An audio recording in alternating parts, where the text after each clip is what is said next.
বাতাস উঠছে যে কেঁচুই আম মাত্র 2টা দেখছি। যখন আসছি তখন এত আম ছিল। বাতাসে আম পড়ে যাচ্ছে। এটা হচ্ছে আমরুপালি। এই সামনেই শুধু ধরছে আমগুলো থগায় থগাই, আরও ছিল পড়ে গেছে। এখন অনেক জোরে বাতাস উঠছে, আম পড়তেছে। আমি আম কুড়াই নিয়ে আসলাম। এই গাছের আম পড়ছে, টিনে পড়ে মাটিতে পড়ছে। এখন যাচ্ছি জঙ্গলে, বিশাল বড় একটা গাছ আছে ওখানে, গোপাল ভবনে কি আম বলে জানি না আমি। এই যে জঙ্গলে যেতেও ভয় লাগতেছে। বেল তো খাওয়া শেষ, এখনো বেলের গাছ আছে। গতবার আসছি জায়গাটা পরিষ্কার ফকফকা ছিল, আর এখন বালতি নিয়ে আসছি আম কুড়াতে। জানি না আবার পোকামাকড় কি আছে, কি জঙ্গল আল্লাহ।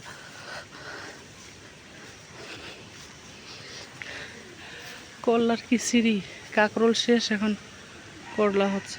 কাকরোল গাছও তো আছে দেখি, বীজ ছিটায় না। আলে কি ডুমুর নাকি, তাও তো মনে তো হচ্ছে ডুমুর না পানি ফল, মনে হয় ডুমুর। ওই যে জঙ্গল, এই যে গাছ পুরা লতা লতা দিয়ে ভরে গেছে, আম ঝুলতেছে। দেখি কতগুলো আম পাওয়া যায়। এই যে কয়দিন আগে কাটে ফেলছে, আবার হচ্ছে। একদিন বৃষ্টি হয়েছে, এই দেখো জবা ফুলের গাছ মরে আছে।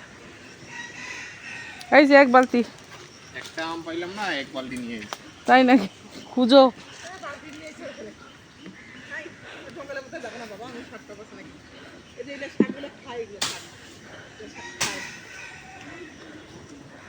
কি অবস্থা, ভরে গেছে।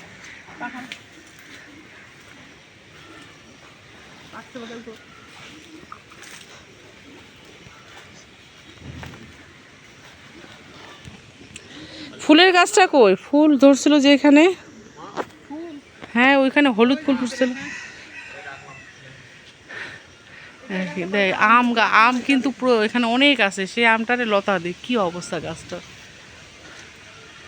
ওইটা কি ডুমুরের গাছ না কি ফল? ওই যে ওটা ডুমুর। ডুমুর তো খায় অনেক, দেখি। এই যে যাইতে ভয় পাচ্ছে, জঙ্গল, পোকামাকড় সাপ থাকতে পারে।